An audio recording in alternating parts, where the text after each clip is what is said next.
बिस्मिल्लाहिर्रहमानिर्रहीम। अस्सलाम वालेकुम। हज़रत दाऊद अलैहिस्सलाम और एक शेर का वाक़या। एक दफ़ा हज़रत दाऊद अलैहिस्सलाम किसी जंगल से गुजर रहे थे। इतनी देर में एक शेर जैसे ही आप अलैहिस्सलाम की महक महसूस करता है दौड़ता हुआ आपके करीब आता है और कदमों में सर रख के अपनी ज़ुबान में कहता है, ऐ अल्लाह के नबी, मैं आपकी ज़ियारत के लिए आया हूँ। हज़रत दाऊद अलैहिस्सलाम ने शेर के सर पे हाथ रखा और दुआ फरमाई।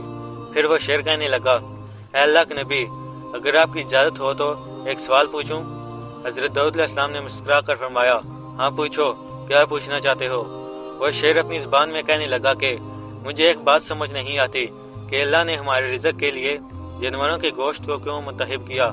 हम शिकार करते हैं और जानवरों को कच्चा खा जाते हैं, इसमें कुदरत का कौन सा राज है?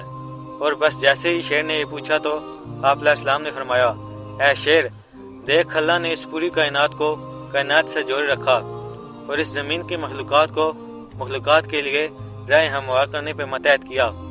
देख, अगर इस जंगल में सांप न होते तो हवा में इतनी बीमारियां पैदा हो जाती कि जानदार का रहना मुहाल हो जाता, और अगर सूरज की गर्मी न होती तो ज़मीन पे सर्दी की वजह से मखलूक़ात का रहना मुश्किल हो जाता, और बारिश का न बरसना, मुख्तलिफ जगहों पे दरख्त और सब्ज़ा उगाना मुमकिन न होता।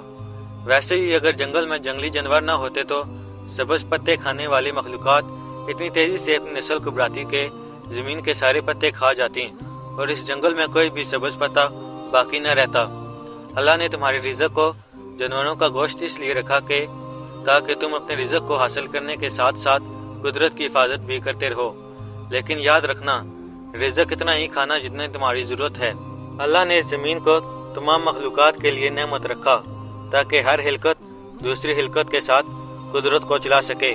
लेकिन अफसोस तो ये है कि इंसान ज़हीरा करते हैं और इस ज़हीरा करने की वजह से वो एक दूसरे का हक खा जाते हैं, और कोई इतना अमीर बन जाता है, इतनी दौलत ज़हीरा कर लेता है जो उसके खाने पीने में बहुत ज़्यादा होती है, और वो उसका रखवाला बन के पूरी ज़िंदगी उसकी हिफाजत करता है। और कोई इतना गरीब बन जाता है कि 2 वक्त रोटी के लिए ज़मीन पे मारा मारा फिरता है।